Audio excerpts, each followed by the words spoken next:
एक ख्वाब तो ये सिलसिले हुए दूर तक निगाह में। आज बात फिल्मी दुनिया की एक ऐसी दिग्गज और बेहद चर्चित अभिनेत्री की जिसकी मनमोहक मुस्कान और सांवली सलोनी सूरत की खूबसूरती ने बना दिया था फिल्म अभिनेताओं से लेकर फिल्म निर्माताओं को अपना दीवाना। इन आँखों की मस्ती के मस्ताने हजार। एक ऐसी सक्सेसफुल और वर्सेटाइल एक्ट्रेस जिसे एवरग्रीन ब्यूटी के खिताब से नवाजा गया।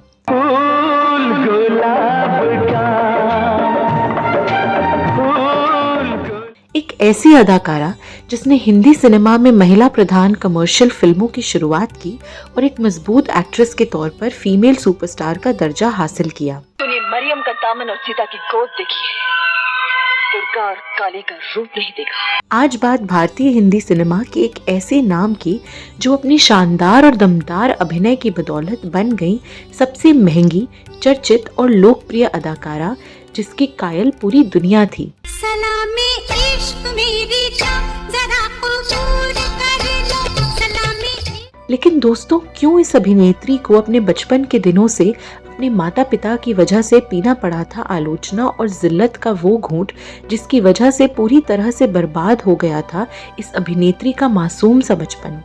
और आज जिस अभिनेत्री की पूरी दुनिया दीवानी है वो कभी नहीं बनना चाहती किसी भी फिल्म की हीरोइन। मैं कभी नहीं चाहती थी कि मैं एक्ट्रेस बनूं, मुझे तो मार मार के बनाएगा।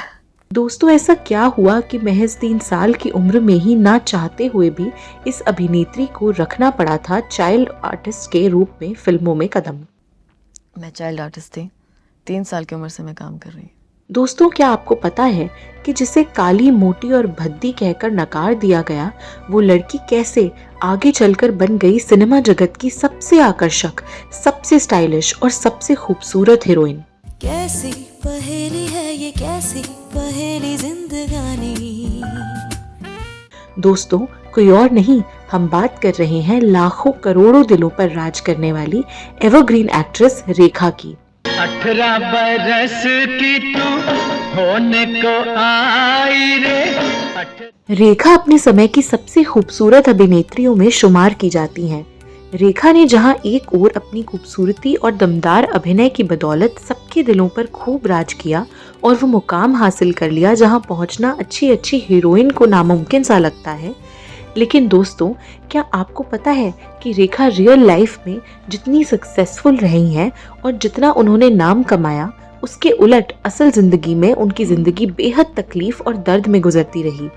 क्या आप जानते हैं कि रेखा को ऐसा कौन सा श्राप मिला था जिसकी वजह से ये 4 शादियों और 6 प्रेम संबंधों में बंधे होने के बावजूद भी आज भी हैं बिल्कुल अकेली, तन्हा और विधवा। हमें और जीने की चाहत ना होती। क्या आपको पता है कि रेखा जिंदगी के तमाम दुखों को झेलती और 2 पतियों के विधवा होने के बावजूद भी आज क्यों और किसके नाम का लगाती हैं अपने मांग में सुहागन का संदूर? कैसे इस अदाकारा की मोहब्बत की वजह से लग गई अमिताभ बच्चन और जया की जिंदगी में एक ऐसी आग जिसकी तपिश में आज भी जल रहा है बच्चन परिवार। उनका दामन छोड़ दीजिए, ये मेरे बस में नहीं, और जो मेरे बस में नहीं उसे मैं कैसे कर सकती हूँ। अमित मेरे पति हैं, मेरा धर्म है, वो मेरा प्यार है और प्यार मेरी किस्मत बन चुका है। दोस्तों, क्या आपको पता है कि इस अभिनेत्री की वजह से बर्बाद हो गए कई ऐसे घर जिसके बाद हिंदी सिनेमा की एक बेहद मशहूर और खूबसूरत एक्ट्रेस ने इन्हें कह दिया था घर तोड़ने वाली राष्ट्रीय चुड़ैल। नीला आसमां सो गया। और अंत में ऐसा क्या हुआ कि 4 शादी और अनेकों प्रेम संबंधों के बाद ये अभिनेत्री कैसे बन गई समलैंगिक, जिसे आज तक दुनिया की नजरों से छुपाया गया। मन क्यों बहका रे बहका आधी रात को। रेखा की जिंदगी से जुड़ी कई अनसुलझी और अनसुनी दास्तां को लेकर हम आप तक लाए हैं। इनकी जिंदगी के कड़वे सच से लेकर इनकी रहस्यमयी बंगले तक बताएंगे और बहुत कुछ। आप बने रहें हमारे साथ। नमस्कार, आदाब, आप सभी का स्वागत है बॉलीवुड सिने बायोग्राफी के इस एपिसोड में।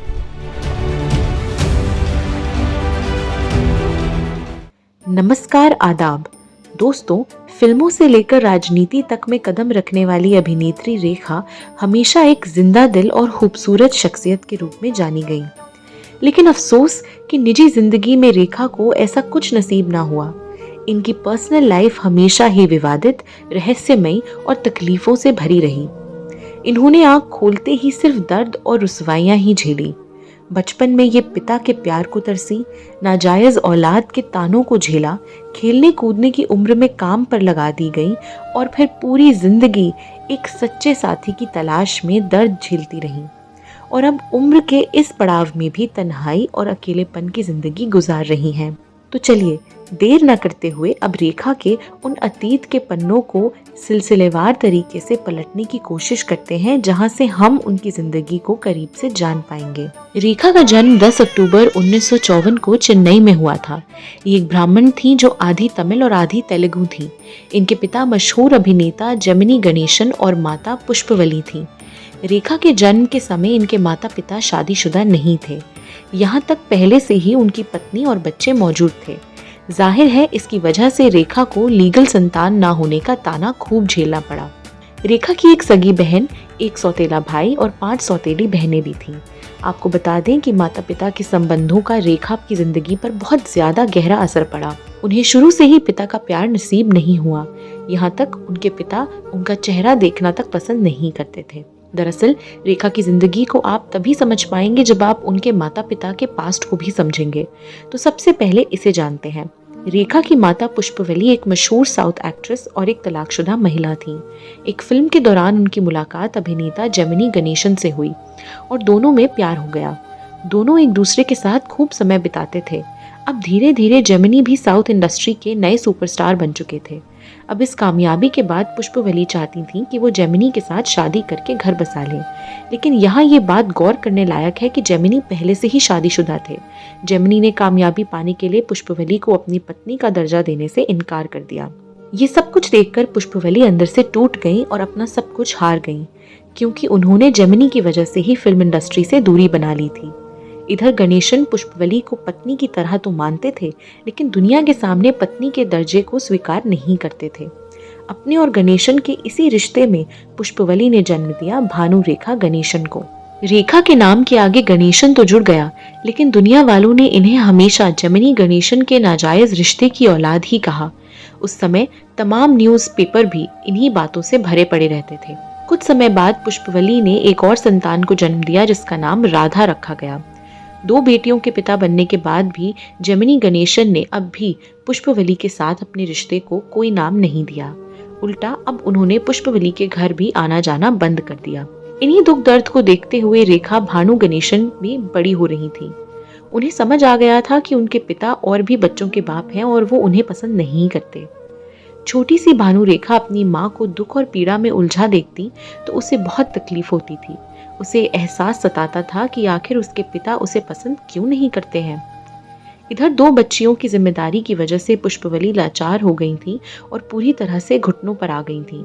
घर को चलाने और दोनों बेटियों को पालने के लिए पुष्पवली ने एक बार फिर फिल्मों में छोटा मोटा रोल करना शुरू कर दिया, लेकिन बढ़ती उम्र के साथ उन्हें अब ये रोल मिलना भी मुश्किल हो गया था। भानु रेखा जब 3 साल की थी तो उन्हें अपनी माँ की वजह से बाल कलाकार के रूप में फिल्म इत्ती गुड्डू में काम करना पड़ा था। ये फिल्म साल 1958 में रिलीज हुई थी। इसके बाद साल 1966 में भानु रेखा ने फिल्म रंगूला रतलाम में काम किया। गुजरते समय के साथ पुष्पवली के लिए घर का खर्च चला पाना बेहद मुश्किल हो रहा था। घर के हालात और बिगड़ते जा रहे थे। उन्हें समझ नहीं आ रहा था कि वो आखिर करें तो क्या करें। कर्ज घर में पैर पसार रहा था और इसी मुश्किल दौर में भानु रेखा और उनकी बहन समाज में और खासकर स्कूल में नाजायज बच्ची जैसे तानों को सुन सुनकर सहन कर रही थी। छोटी सी भानु रेखा जीवन के इस कड़वे सच को रोज पी रही थी। इन तानों का इस बच्ची पर इतना गहरा असर पड़ रहा था, जिसकी वजह से रेखा फेल हो गई। एक ओर जहां वो कड़वे तानों से परेशान हो गई थी, वहीं दूसरी ओर वो अपने लिए काली, भद्दी और मोटी जैसे शब्दों को भी बर्दाश्त कर रही थी। ये सारी बातें भानु रेखा के लिए जहर की तरह काम कर रही थी और धीरे धीरे जब ये बर्दाश्त से बाहर हो गया तो भानु रेखा ने अपनी माँ को चिट्ठी लिखकर अपनी जिंदगी खत्म करने का फैसला कर लिया। भानु रेखा ने उस वक्त ढेरों नींद की गोलियां खा लीं, लेकिन किस्मत को उस वक्त कुछ और ही मंजूर था। डॉक्टर्स की मदद से भानु रेखा को बचा लिया गया और जब उन्हें होश आया तो सामने माँ का रोता हुआ चेहरा दिखाई दिया। माँ को रोता देख भानु रेखा भी उनसे लिपट गई और फूट फूट कर रोने लगी। रेखा को इस तरह रोता देख उनकी माँ भी परेशान हो गई। हालांकि बाद में उन्होंने हालात को संभालते हुए रेखा को खूब समझाया। पुष्पवली को भी अब सिर्फ रेखा से ही उम्मीद थी। रेखा को भी अब ये बात समझ आ चुकी थी कि अब वो ही अब घर को बेहतर कर सकती हैं। माँ ने रेखा का स्कूल छुड़वा दिया और अब वो रेखा को लेकर जगह जगह ऑडिशन दिलवाने लगी। इधर भानु रेखा भी भूखी प्यासी धूप छांव में खड़े होकर ऑडिशन देती और सिलेक्ट होने का इंतजार करती रहती। लेकिन इतना सब कुछ होने के बाद भी कहीं से काम बनता हुआ नहीं दिख रहा था। भानु रेखा को फिल्म निर्माताओं की बेरुखी का सामना करना पड़ रहा था, क्योंकि सब जान रहे थे कि रेखा जेमिनी गणेशन की नाजायज बेटी है और पिता इनसे नाराज रहते हैं। उस समय जेमिनी गणेशन एक जाना माना नाम थे। ऐसे में रेखा को फिल्मों में लेकर कोई भी उनसे दुश्मनी लेना नहीं चाह रहा था। कुछ दिनों बाद रेखा को छोटे मोटे रोल मिलना शुरू हो गए, लेकिन उन्हें कोई भी फिल्म की हीरोइन नहीं बनाना चाहता था, क्योंकि सबकी नजर में रेखा एक काली मोटी और भद्दी दिखने वाली लड़की थी। इन सब बातों के बीच जहां एक ओर भानु रेखा का मनोबल टूटता जा रहा था, वहीं दूसरी ओर उनकी माँ भी हिम्मत हार रही थी। लेकिन अब रेखा को उनकी मेहनत का फल मिलने वाला था। इसी बीच रेखा को फिल्म ऑपरेशन जैकपॉट में हीरोइन का ऑफर आया। ये एक कन्नड़ फिल्म थी जो साल 1969 में रिलीज हुई। फिल्म हिट रही, जिसका नतीजा ये निकला कि इन्हें हिंदी फिल्म का ऑफर भी मिल गया। हालांकि करियर की शुरुआत में ही रेखा के साथ कुछ ऐसी घटना घटी जिसने उन्हें फिल्मों में पुरुष प्रधान फिल्मी दुनिया से रूबरू कराया। ये साल 1969 में बन रही फिल्म अनजाना सफर थी, जिसे रेखा फिल्म में डेब्यू कर रही थी। जाने माने लेखक यासिर उस्मान रेखा के जीवन पर लिखी गई अपनी किताब रेखा द अनटोल्ड स्टोरी में कहते हैं कि फिल्म के डायरेक्टर राजा नवाते ने एक्टर विश्वजीत के साथ मिलकर एक किसिंग सीन की प्लानिंग की थी, जिसकी जानकारी रेखा को नहीं दी गई थी। जैसे ही कैमरा रोल हुआ, विश्वजीत ने रेखा की मर्जी के खिलाफ बिना उन्हें बताए 5 मिनट तक लगातार स्मूच किया और वहां मौजूद क्रू मेंबर्स सीटियां और तालियां बजाते रहे। रेखा रो रही थी और बाद में बेहोश तक हो गईं। होश आने पर रेखा खूब रोई और हंगामा मच गया। फिर विवाद बढ़ता देख विश्वजीत ने पूरे मामले से ये कहकर पल्ला झाड़ लिया कि उन्होंने सिर्फ वही किया जो डायरेक्टर ने उनसे करने के लिए कहा था। सेंसर बोर्ड ने फिल्म की रिलीज पर ही पाबंदी कर दी, क्योंकि तब तक रेखा की उम्र 15 साल थी और उनके साथ ऐसा करना कानूनी तौर पर गलत था। ये फिल्म 10 साल तक सेंसर बोर्ड में अटकी रही और फिर कई कट्स के साथ साल 1979 में 2 शिकारी नाम से रिलीज हुई। इसके कुछ महीनों बाद मोहन सहगल ने अपनी फिल्म सावन भादो में रेखा को कास्ट किया। ये रेखा की पहली हिंदी फिल्म थी। इस फिल्म में रेखा के ऑपोजिट नवीन निश्चल थे। उनकी भी ये पहली ही फिल्म थी। 1970 में रिलीज हुई फिल्म सावन भादो सुपरहिट साबित हुई और इसके बाद तो रेखा को कई फिल्में मिलने लगी। कान में झुमका, चाल में ठुमका, कमर पे चोटी लटके, हो गया दिल का। इस फिल्म में काम करने के दौरान रेखा और नवीन निश्चल करीब आ गए और तब की फिल्मी मैगजीन्स में उनके अफेयर की खबरें छपने लगी।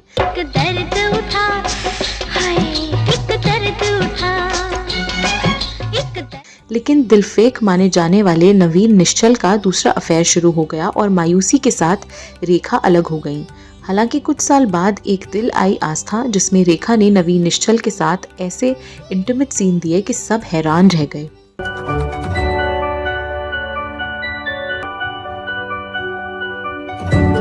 वापस आते हैं रेखा की जिंदगी पर।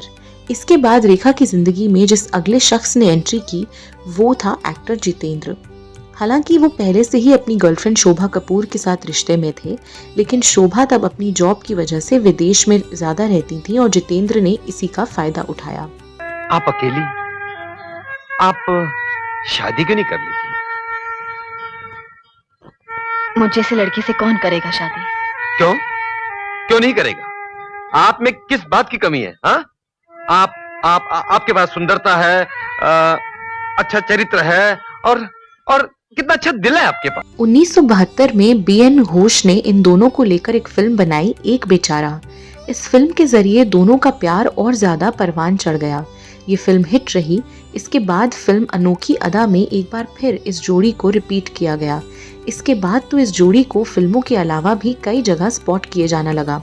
हालांकि दिलफेक जितेंद्र भले ही रेखा के साथ रोमांस कर रहे हों, लेकिन वो अपनी गर्लफ्रेंड शोभा को छोड़ने के लिए तैयार नहीं थे और यही वजह थी कि अक्सर रेखा और जितेंद्र के बीच लड़ाई झगड़ा शुरू होने लगा।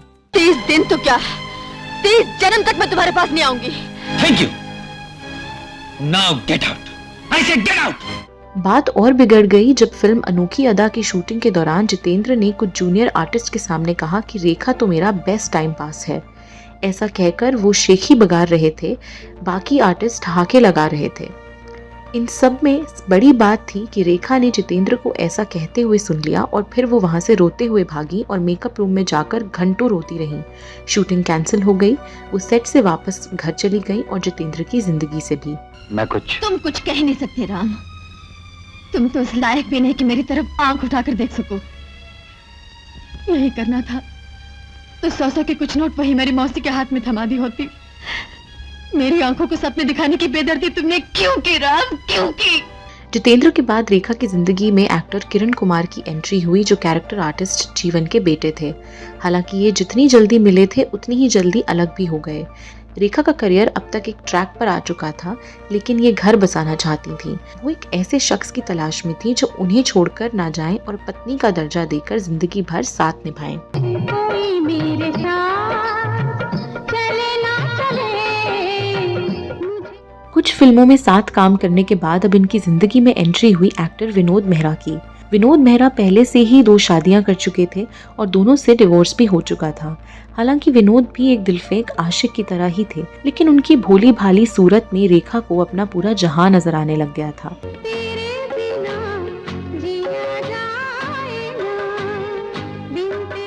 रेखा तब विनोद मेहरा में अपना सच्चा प्यार देख रही थी। यही वजह थी कि खबर आई कि रेखा और विनोद मेहरा ने कोलकाता में शादी रचा ली। इसके बाद जब विनोद मेहरा पत्नी रेखा को लेकर अपने घर गए तो उनकी मां ने रेखा पर चिल्लाना शुरू कर दिया। विनोद की मां कमला मेहरा ने रेखा को बिन ब्याही मां की बेटी कहा और चप्पल फेंककर दे मारा। इन सब बातों के बीच विनोद मेहरा चुपचाप अपनी नवविवाहित पत्नी को जलील होता हुआ देख रहे थे। इतना सब कुछ होने के बाद रेखा रोती हुई उस घर से चली गई और एक होटल में रात गुजारी। रेखा को समझ नहीं आ रहा था कि विनोद मेहरा को जब साथ ही नहीं देना था तो आखिर उनसे शादी क्यों की। आखिरकार यह रिश्ता भी टूट गया।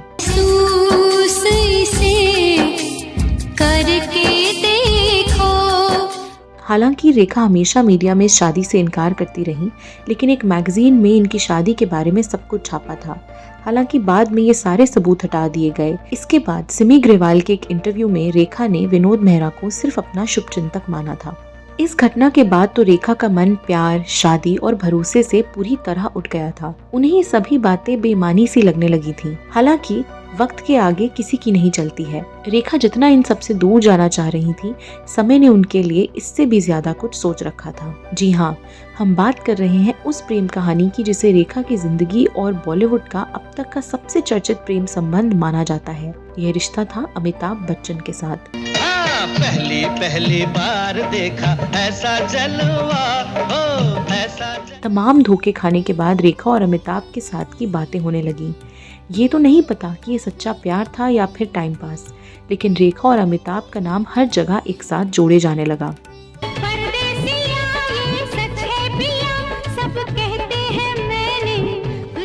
अमिताभ बच्चन पहले से ही शादीशुदा थे और वो जया बच्चन के साथ शादी के बंधन में बंध चुके थे। रेखा से इनके रिलेशनशिप की शुरुआत 1976 की फिल्म दो अनजाने से मानी जाती है। रेखा और अमिताभ बच्चन ने साथ में एक के बाद एक लगभग 10 फिल्में की और बड़े पर्दे से लेकर असल जिंदगी तक एक दूसरे के इश्क में डूबे रहे। मैं और मेरी तन्हाई अक्सर ये बातें करते हैं, तुम होती तो कैसा होता, तुम ये कहती, तुम वो कहती। तमाम न्यूज़पेपर और मैगजीन सालों साल इन दोनों के अफेयर की खबरों से पटे रहे और ये दोनों दिग्गज दुनिया की फिक्रों से दूर एक दूसरे के इश्क में मदहोश रहे। रंग बरसे भीगे चुनर वाली, रंग बरसे। रेखा पर जया बच्चन का घर तबाह करने वाली औरत का आरोप लगता रहा, लेकिन रेखा को अब इन आरोपों की कोई फिक्र नहीं थी।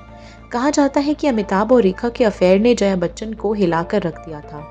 खासकर तब जब ऋषि कपूर और नीतू सिंह की शादी में रेखा सिंदूर से मांग सजाए और मंगलसूत्र पहने पहुंची। इस पार्टी में अमिताभ और जया बच्चन भी मौजूद थे। रेखा को ऐसे वहां देख ये खबर फैल गई कि इन्होंने अमिताभ बच्चन से शादी कर ली है। ये सब कुछ होने के बाद एक दिन रेखा को अमिताभ की पत्नी जया ने डिनर पर बुलाया। रेखा डरते डरते वहां पहुंची। अमिताभ तब शूटिंग के सिलसिले में शहर से बाहर थे। रेखा को ऐसा लगा कि जया ने उन पर भड़ास निकालने के लिए उन्हें बुलाया है, लेकिन मामला कुछ और ही था। इससे पहले कि हमारी शादी की बात होती, उसकी शादी हो गई। जी हाँ, इस देश में पति प्रेमी नहीं होता। जया ने बड़े रिस्पेक्ट के साथ रेखा को डिनर कराया और प्यार से बात करती रही। जब रेखा घर वापस जा रही थी तो जया भादुरी ने बस एक बात कही कि मैं अमित को कभी नहीं छोड़ूंगी। कुछ पल की खामोशी रही, फिर रेखा वहाँ से चली आई। इसके बाद रेखा उस दिन ये तो समझ गई थी कि अमिताभ कभी भी उनके नहीं हो पाएंगे। मैं वो आजाद पंछी हूँ जो एक डाल पर कभी नहीं बैठता। मेरा कोई ठिकाना नहीं। मैं उन लोगों में से हूँ जिनके दिल में न प्रेम होता है, न प्यार, न मोहब्बत, कुछ भी नहीं। मत देख मेरे लिए कोई सपने, बनने से पहले ही टूट जाएंगे। मैं तुझे कुछ नहीं दे सकता। पछताएगी, दुख उठाएगी और तुझे कुछ नहीं मिलेगा। इसी बीच यश चोपड़ा ने एक फिल्म का ऐलान किया जिसकी स्टार कास्ट ने लोगों को हैरान कर दिया। ये फिल्म थी सिलसिला, जिसमें अमिताभ, रेखा और जया को एक साथ कास्ट किया गया था। कहा जाता है कि ये फिल्म इन तीनों की रियल लाइफ स्टोरी थी। बावजूद इसके ये तीनों इस फिल्म को करने के लिए कैसे राजी हुए, ये बात समझ से बाहर थी। फिल्म रिलीज हुई और जैसा कि अनुमान था उसी के मुताबिक फिल्म खूब हिट रही। अगस्त 2010 को BBC को दिए एक इंटरव्यू में यश चोपड़ा ने यह स्वीकार किया था कि फिल्म बनाते हुए वह काफी डरे हुए थे, क्योंकि इस वक्त उन तीनों के बीच पहले से ही तनातनी बनी हुई थी। यहाँ आपको बताते चलें कि सिलसिला फिल्म की शूटिंग के दौरान अमिताभ बच्चन और जया घर से एक साथ आते थे, साथ खाना खाते थे और साथ ही घर वापस जाते थे। जाहिर है जया पत्नी थी तो ये नेचुरल था। बताते हैं कि इससे रेखा अमिताभ के द्वारा इग्नोर होने लगी और इन दिनों कथित प्रेमियों के बीच दूरियां बढ़ने लगी। तभी एक और हादसा हुआ जिसने सब कुछ बदल कर रख दिया। दरअसल 26 जुलाई 1982 को कुली फिल्म की शूटिंग के दौरान अमिताभ बच्चन एक बड़े हादसे के शिकार हो गए और महीनों हॉस्पिटल में कोमा में पड़े रहे। जब अमिताभ जिंदगी और मौत की जंग लड़ रहे थे तो रेखा खुद को रोक नहीं पाई और उन्हें देखने के लिए हॉस्पिटल पहुंची, लेकिन रेखा को अपने पति से मिलने नहीं दिया गया। रेखा को इस घटना से बेहद धक्का लगा और यही इन दोनों के रिश्ते का आखिरी दिन साबित हुआ।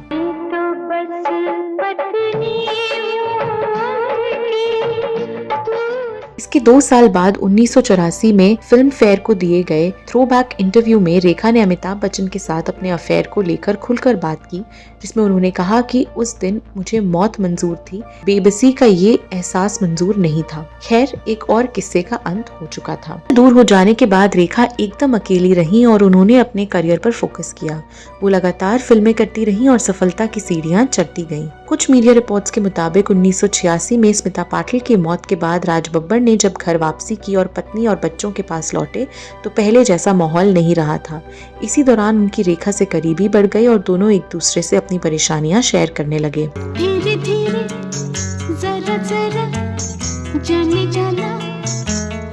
पहले भी ये दोनों एक साथ कई फिल्मों में काम कर चुके थे। अब राज बब्बर और रेखा रिश्ते में आ गए। कुछ समय बाद रेखा ने राज बब्बर से शादी करने की डिमांड कर डाली, पर राज बब्बर ने साफ साफ कह दिया कि वो अब शादी नहीं करेंगे। रेखा राज बब्बर के इस जवाब से बहुत आहत हुई और रोते हुए वहाँ से निकल गईं।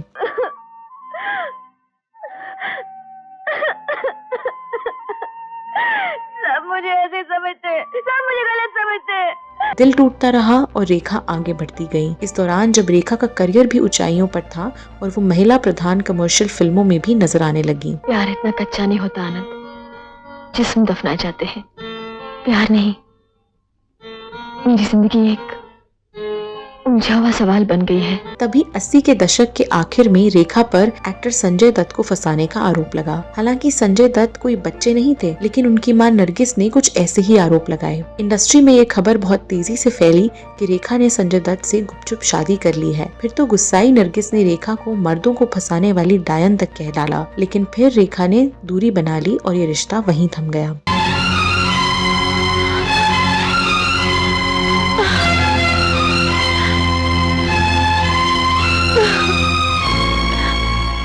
कई बार प्यार में धोखा खा चुकी रेखा 90 का दशक आते आते बेहद थक चुकी थी और अब घर बसाना चाहती थी। ऐसे में एक पार्टी में उनकी मुलाकात दिल्ली के एक बिजनेसमैन मुकेश अग्रवाल से हुई। वो रेखा के बहुत बड़े फैन थे।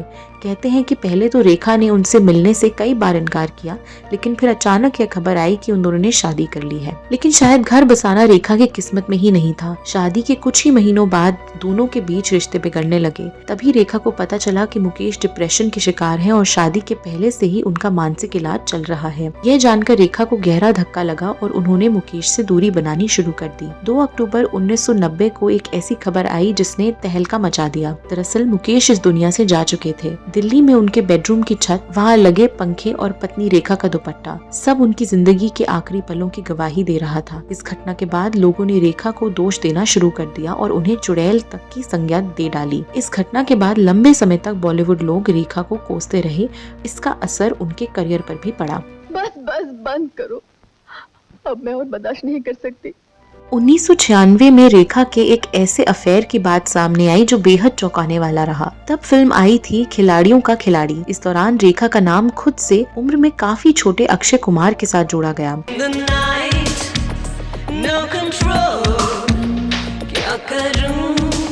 उस समय अक्षय कुमार रवीना टंडन को डेट कर रहे थे। रेखा और अक्षय के अफेयर को लेकर रवीना ने एक दिन मीडिया में अपनी भड़ास निकाल दी और बिना नाम लिए अक्षय पर रेखा के साथ मिलकर उन्हें चीट करने का इल्जाम लगाया। मर्यादा की रस्सी में तो आप जैसी जाहिल और गवार औरतें बनती हैं, मुझ जैसी पढ़ी लिखी मॉडर्न जमाने की लड़की नहीं।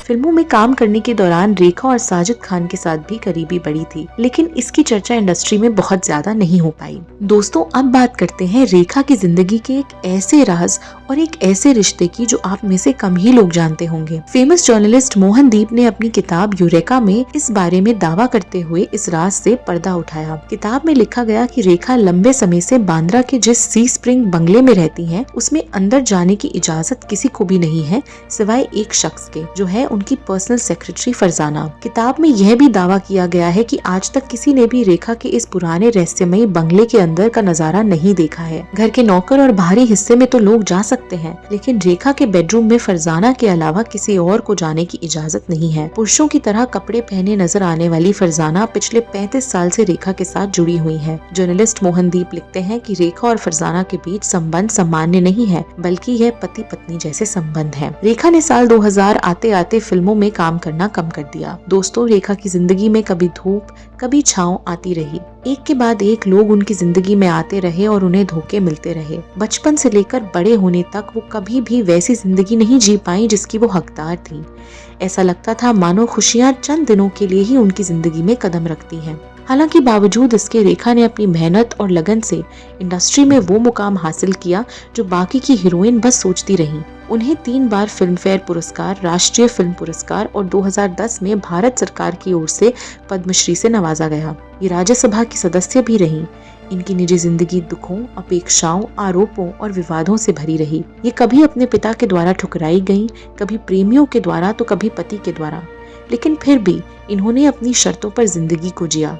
जब भी हिंदी सिनेमा की खूबसूरत, प्रतिभाशाली और दमदार अभिनेत्री की चर्चा होगी तो रेखा का नाम सबसे ऊपर की श्रेणी में लिया जाएगा। दोस्तों, आपको रेखा की जिंदगी की ये दास्तां कैसी लगी हमें जरूर बताइएगा, और साथ ही साथ ये भी रेखा के जीवन में जो उथल पुथल आए उसके पीछे कौन जिम्मेदार था। अब फिलहाल मुझे दीजिए इजाजत, मिलते हैं फिर अगले वीडियो में।